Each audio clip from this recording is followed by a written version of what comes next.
अस्सलाम dear students. आज का हम इंग्लिश ऐसे का है दी पोस्टमैन 6, 7, 8 क्लासेस के लिए इसको हम इस्तेमाल कर सकते हैं। एग्जाम के लिए बड़ा इंपॉर्टेंट ऐसे है यानी डाकिया पर मजमून। एवरीबडी नोज द पोस्टमैन, हर बंदा डाकिया को जानता है। He is a government servant, वो एक सरकारी मुलाजिम है।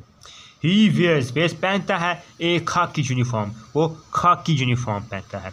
A leather bag hangs on his shoulder, एक लेदर बैग उसके कंधे पर लटकाया होता है। He brings your letters parcel and money orders, वो हमारे लेटर्स पार्सल मनी ऑर्डर्स पहुंचाता है, ये कहता है।